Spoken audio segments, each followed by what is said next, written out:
आगामी निवडणुकीच्या पार्श्वभूमीवर संपूर्ण महाराष्ट्रात पोलीस अधिकाऱ्यांच्या बदल्या करण्यात आल्यात। याच पार्श्वभूमीवर नाशिक जिल्ह्यातील आणि शहरातील वरिष्ठ पोलीस निरीक्षक आणि पोलीस अधिकारी यांच्या बदल्या केल्या असून त्यांची नवीन ठिकाणी पदस्थापना केली आहे। नाशिकच्या पंचवटी, आडगाव, सातपूर, अंबड विशेष शाखा, अंमली पदार्थ विभाग यासह अन्य ठिकाणी असलेले अधिकारी यांची देखील बदली करण्यात आली आहे।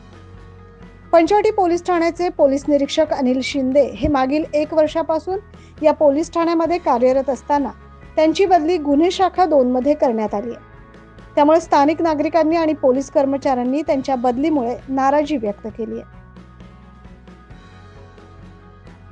पुढे असो मर्डरचे 2 गुन्हे चांगले डिटेक्ट झालेले आहेत। बऱ्याच वेळेस कायदा सुव्यवस्थेचा प्रश्न निर्माण झाला होता, तो पण माननीय पोलीस आयुक्त संदीप कर्णिक सर यांच्या मार्गदर्शनाखाली आम्ही चांगल्या प्रकारे हाताळलेला आहे। सदर कालावधीमध्ये सर्वात मोठा नाशिकचा आराध्य दैवत प्रभू रामचंद्र यांचा रथोत्सव असतो, रामनवमीच्या दरम्यान तो निर्विघ्नपणे पार पडला आणि मागील आठवड्यामध्ये भारताचे माननीय पंतप्रधान नरेंद्र मोदी सर आले होते। तो अतिशय मोठा इव्हेंट होता। माननीय CP Sandeep Karnik sir, DCP Kiran Kumar Chavan sir आणि इतर सर्व वरिष्ठ अधिकारी आणि स्टाफने अतिशय चोखपणे बंदोबस्त पार पाडला। कुठल्याही प्रकारचं त्याच्यात अप्रिय घटना घडली नाही। सदर जो बंदोबस्त पार पडला त्याविषयी आम्ही सर्व फार समाधानी आहोत। सर्व प्रत्येक अंमलदार आणि अधिकाऱ्यांनी मन लावून काम केल्याचीच ती पोच पावती आहे आणि त्यामुळे आम्हाला फार समाधान मिळालं। एवढा मोठा बंदोबस्त आमच्या हस्ते पार पडला, त्याचे आम्ही साक्षीदार पण होतो आणि भागीदार पण होतो, त्याचा आम्हाला फार अभिमान। मी आजच शिंदे साहेबांकडून पंचवटी पोलीस स्टेशनचा पदभार स्वीकारलेला आहे। सदर पदभाराबाबत माननीय पोलीस आयुक्त श्री संदीप कर्णिक साहेब यांनी जो विश्वास दाखवलेला आहे त्याप्रमाणे मी तो सार्थ ठरवेल आणि भावी काळामध्ये जे महत्त्वाचे बंदोबस्त आहे, आता समजा 22 जानेवारीला राम मंदिराचं हे आहे, त्यावेळेस उद्धव ठाकरे या ठिकाणी येणार आहेत किंवा आपला रामभूमीचा जन्मोत्सव असतो त्यासाठी किंवा येणारे सर्व बंदोबस्त,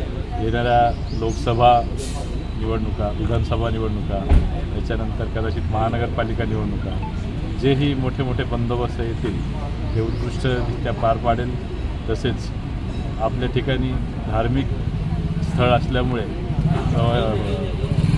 भरपूर गर्दी असते, काही किरकोळ चोऱ्यांचे, मोबाईल चोऱ्यांचे गुन्हे घडत असतात, ते सुद्धा उघडकीस आणण्यात येतील। तसेच आपल्या इथे बराचसा काही भाग आहे त्यामध्ये बॉडी ऑफेन्सेसचे गुन्हे भरपूर घडतात, त्याच्यावरसुद्धा लवकरच नियंत्रण येईल। अशा प्रकारे उत्कृष्ट काम करून माननीय पोलीस आयुक्त संदीप कर्णिक साहेबांचा जो विश्वास माझ्यावर दाखवलेला आहे तो नक्की सार्थ ठरवून चांगल्या प्रकारे काम करून आपल्या सर्वांना सहकार्य करेल। थँक्यू। गेल्या 1 वर्षापासून अनिल शिंदे यांनी पंचवटी परिसरातील गुन्हेगारी चांगलीच आटोक्यात आणली। चोखपणे आपली जबाबदारी सांभाळत असताना पंचवटीतील गुंडगिरी आटोक्यात आणली। यामुळे येथील गुन्हेगारी चांगलीच आटोक्यात आली। फुलेनगर, पेट्रोल, मखमलाबाद रोड, गणेशवाडी, हिरावाडी या ठिकाणी दिवस रात्र पेट्रोलिंग करून भाईगिरी आटोक्यात आणून अनेकांना जेलमध्ये त्यांनी पाठवलंय। त्यामुळे शिंदे यांचं सर्वच ठिकाणी चांगलं स्वागत होत असे। आता या पोलीस स्टेशनचे नवीन वरिष्ठ पोलीस निरीक्षक सोहन कनियन माचरे यांच्या समोर पंचवटीच्या गुंडगिरीचं आव्हान असणार आहे। मात्र माचरे यांची कारकीर्द चांगली असल्याचे समजते, त्यामुळे त्यांना पंचवटी पोलीस स्टेशन दिल्याचं समजतंय। आज त्यांचा सत्कार पंचवटीतील प्रतिष्ठित व्यक्तींनी केलाय।